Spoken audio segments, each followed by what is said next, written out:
네, Mission Perspectives 계속해서 읽겠습니다. The living God is a missionary God. 살아계신 하나님은 선교하는 하나님이시다. 두 번째입니다. 아브라함을 부르심 The Call of Abraham. 이 이야기는 지금으로부터 약 4,000년 전 아브라함이라는 한 사람, 보다 정확하게 말하면 당시 그의 이름이었던 아브람으로부터 시작된다. 하나님이 아브라함을 부르신 이야기는 다음과 같이 나와 있다. 곧 사람이 하나님을 찾아가서 만나는 것이 아니라 하나님이 사람을 찾아와 주셔서 만나는 겁니다. 예수님이 대표적인 예이죠.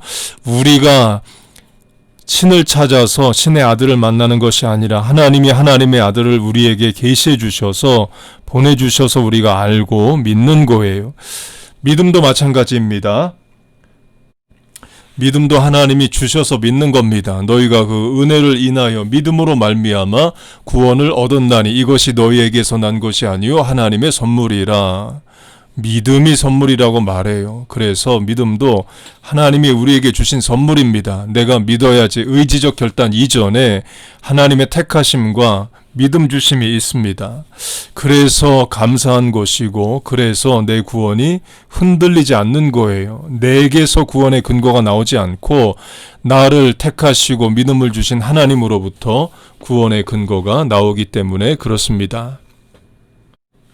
창세기 12장 여호와께서 아브람에게 이르시되 너는 너의 본토 친척 아비집을 떠나 내가 네게 지시할 땅으로 가라. 내가 너로 큰 민족을 이루고 네게 복을 주어 내 이름을 창대케 하리니 너는 복의 근원이 될지라. 너를 축복하는 자에게는 내가 복을 내리고 너를 저주하는 자에게는 내가 저주하리니 땅의 모든 민족이 너를 인하여 복을 얻을 것이니라 하신지라. 이에 아브라함이 여호와의 말씀을 쫓아갔고 롯도 그와 함께 갔으니 아브라함이 하란을 떠날 때에 그 나이 75세였더라. 네, 여기서 중요한 것은 아브라함이 누구를 축복하면 하나님이 그를 축복하시고 아브라함이 누구를 저주하면 하나님이 그를 저주하시겠다가 아닙니다. 누가 아브라함을 축복하면 하나님이 그를 축복하고 누가 아브라함을 저주하면 하나님이 그를 저주하시겠다는 거예요. 그리고 롯이 아브라함을 따라갑니다. 분명 하나님은 본토 친척 아비집을 떠나라 친척도 떠나라 하셨는데 이 롯이 따라오고 아브라함도 거절을 못하게 됩니다. 하나님은 아브라함에게 한 가지 약속을 하셨다. 그리고 그 약속을 이행하는 것과 이해하는 것과 성경과 기독교 선교를 이해하기 위해 반드시 필요하다. 이게 선교학 책이기 때문에 선교적 관점에서 보는 거죠. 이 구절은 아마 성경 전체의 내용을 가장 포괄적으로 나타내는 구절일 것이다. 하나님의 목적 전체가 여기에 요약되어 있다. 서론에서는 하나님이 이런 약속을 하신 배경, 그 약속이 이루어지게 된 상황을 살펴볼 것이다.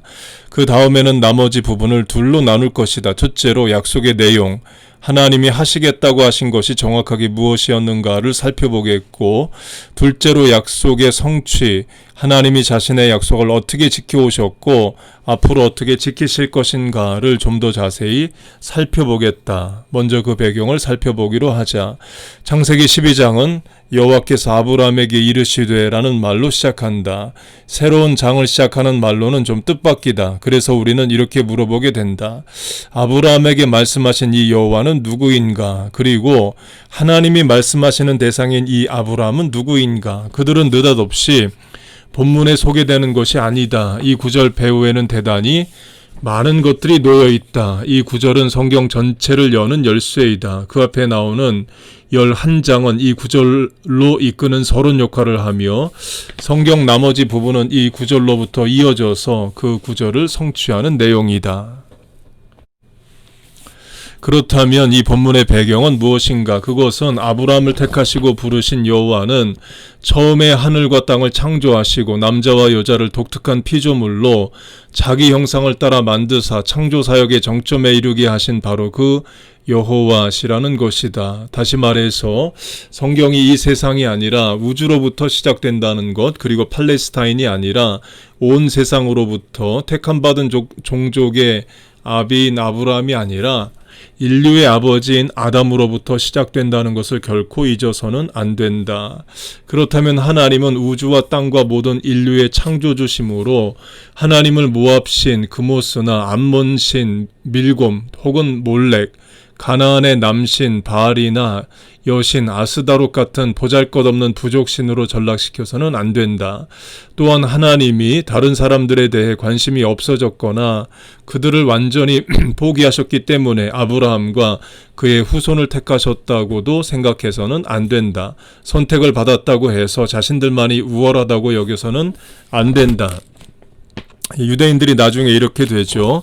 율법이 주어진 하나님의 이름이 주어진 선민이라 생각을 하고 이방민족, 백인, 흑인, 아시안들을 개돼지, 지옥의 딸감, 록스 오브 헬로 여겼습니다. 지금도 유대인들은 그렇게 보는 면이 있어요. 미국 사는 유대인들은 소수기 때문에 조용히 살지만 유대인이 다수인 이스라엘의 경우는 아랍인들 무시하고 또 이방인들 무시하고 또 같은 유대인이어도 예수 믿는 사람들 무시하고 멸시하고 또 그럽니다. 인간이 이렇게 교만합니다.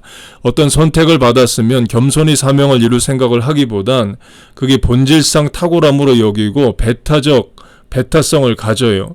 그리고 배타성의 끝은 구원론입니다. 유대인들은 율법이 자기에게 주어진 것을 자기들의 특권이라 생각을 하고 자기들만 구원받는다고 생각을 했어요.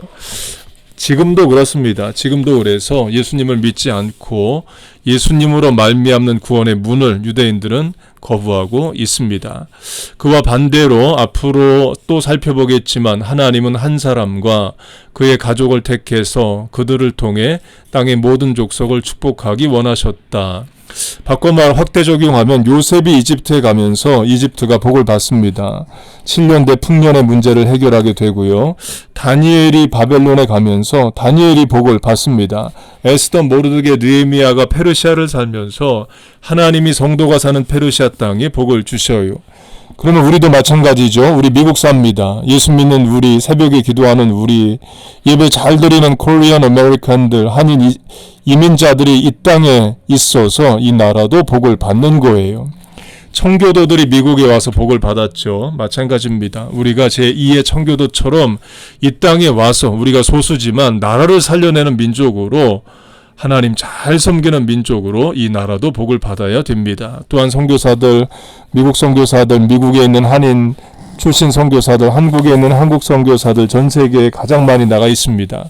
미국이 가장 많은 선교사를 파송한 나라고 두 번째가 한국이에요. 2년 이상 장기 선교사 파송을 말합니다. 우리는 그 1등 나라 미국을 사는 2등 나라 한국인이죠. 그러므로 우리는 기독교가 마치 선택할 수 있는 여러 가지 종교 중 하나인 것처럼 세계 여러 종교를 다루는 책의 한 장으로 격화되거나 또는 마치 하나님이 여러 신들 중에 하나인 것처럼 사람들이 기독교의 하나님이라고 말할 때 마음 깊이 상해야 한다. 깊이 마음이 상해야 한다. 오직 한 분의 살아계시고 참되신 하나님만이 계시며 그 하나님은 독생자이신 예수 그리스도 안에서 온전히 최종적으로 자신을 계시하셨다. 선교의 기초는 유일신 사상이다. 바울이 디모데에게 썼듯이 하나님은 한 분이시요 또 하나님과 사람 사이의 중보도 한 분이시니 곧 사람이신 그리스도시라. 예수라. 창세기는 한 분 하나님이 만물을 창조하시고 또한 그분의 형상을 따라 사람을 창조하신 것에서 시작해서 우리가 창조주께 반역한 것으로 그리고 반역하는 피조물들에 대한 하나님의 심판으로 이어진다. 하지만 언젠가 여자의 씨가 뱀의 머리를 밟아 뭉개 상하게 하리라는 최초의 복음 약속, 창세기 3장 15절에 의해 그 심판을 면할 수 있게 된다는 사실을 기록하고 있다. 그래서 멜 깁슨의 The Passion of the Christ라는 영화를 보면 첫 장면이 예수님의 뱀의 머리를 밟는 장면으로부터 시작을 합니다. 이게 그 창세기 3장 15절에 최초의 복음에서 나온 거죠. 창세기 4장에서 11장에서는 타락으로 인해 사람들이 하나님으로부터 그리고 동료 인간들로부터 점차 소외되는 비참한 결과를 묘사한다. 하나님의 부르심과 약속이 아브라함에게 임하기까지의 배경을 보여준다. 주위는 온통 도덕적 타락과 어두움과 분열뿐이었다. 사회는 계속 붕괴되고 있었다. 그러나 창조주 하나님은 자기 형상으로 지으신 인간을 버리지 않으셨다. 오히려 불경건함이 만연한 가운데 하나님은 한 사람과 그 가족을 불러내셔서 그들뿐만 아니라 그들을 통해 온 세상을 축복하시겠다고 약속하셨다. 이게 아브라함이죠. 더 이상 이러한 흩어지는 일들이 방치되지 않을 것이며 사람들을 다시 모아들이는 웅대한 과정이 이제 시작될 것이다. 약속, the promise. 그렇다면 하나님이 아브라함에게 하신 약속은 무엇이었는가? 그 약속은 여러 내용을 담고 있는 복합적인 약속이다. 첫째로 그 약속은 자손에 대한 것이다. 아브라함은 자기 친척과 아비집을 떠나서 가야 했다.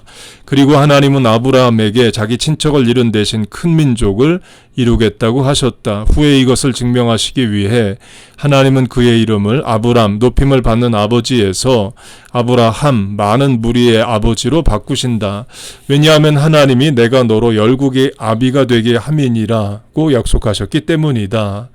두 번째 약속은 땅에 관한 것이다. 하나님의 부르심은 아브라함에게 두 번 임했다. 먼저는 아직 아브라함의 아버지가 살아 있을 때인 갈대아 우르, 지금의 이라크 땅입니다. 에서, 다음은 아브라함의 아버지가 죽은 후 하란에서였다. 하란은 지금의 터키 땅입니다. 곧 아브라함이 갈대아 우르, 이라크, 메소포타미아를 살다가 지금의 터키를 지나서 왔다는 거죠. 유프라테스 강이 이라크에서 터키까지 흐릅니다. 이 두 경우 모두 아브라함은 자기가 살던 땅을 떠나야 했으며 그에 대한 보상으로 하나님은 그에게 다른 나라를 보여주신 것이다. 곧 하나님이 어느 한 문을 막으시면 다른 한 문을 여십니다. 하나님이 어떤 것을 희생하라 하시면 다른 것으로 보상을 하셔요. 그래서 우리가 하나님의 말씀을 믿고 의지하는 겁니다. 셋째로 그 약속은 축복에 대한 것이다. 창세기 12장 2절 3절에서는 축복과 축복하다라는 말이 5번에 걸쳐서 나온다. 하나님이 아브라함에게 하신 축복은 모든 인류에게 흘러넘칠 것이다. 자손과 땅의 축복, 이 약속들 각각은 아브라함을 부르신 사건 이후에 상세히 설명되어 있다.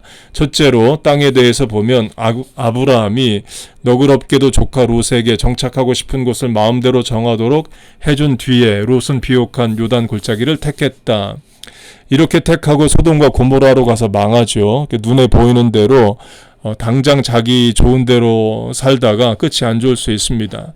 그래서 롯과 아브라함의 차이는 롯은 아브라함을 따라다닙니다. 아브라함은 하나님을 따라다녀요. 그래서 롯이 아브라함을 따라다닐 때는 그나마 복을 받았습니다. 아브라함이 하나님을 따라가기 때문에 그래요. 그러나 롯이 아브라함을 떠나 자기 뜻대로 자기 생각대로 하나님 없이 살다가 결국 소돔과 고모라에서 망하죠. 하나님은 아브라함에게 이렇게 말씀하셨다. 너는 눈을 들어 너의 있는 곳에서 동서남북을 바라보라. 보이는 땅을 내가 너와 네 자손에게 주리니 영원히 이르리라. 둘째로 자손에 대해서 보면 얼마 후에 하나님은 아브라함에게 또 다른 시청각 교제를 보여주시면서 이제 땅이 아니라 하늘을 쳐다보라고 말씀하신다. 어느 맑고 어두운 밤에 하나님은 아브라함을 장막 밖으로 데리고 나가서는 하늘을 우러러 뭇별을 셀 수 있나 보라고 말씀하셨다. 얼마나 우스꽝스러운 명령인가. 아마도 아브라함은 1, 2, 3, 5, 10, 20, 30 하고 세기를 시작했을 것이다. 하지만 이내 포기해버렸을 것이다. 그것은 불가능한 일이다. 하늘의 별을 다 셀 수가 없죠. 그리고 나서 하나님은 그에게 말씀하셨다. 네 자손이 이와 같으리라.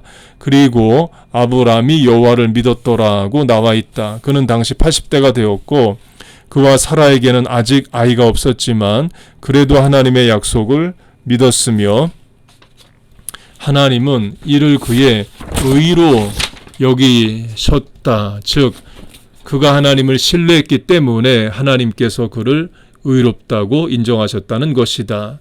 셋째로 축복에 대해서 보면 내가 네게 복을 주어. 이미 하나님은 아브라함을 의로운 자로 여기셨다.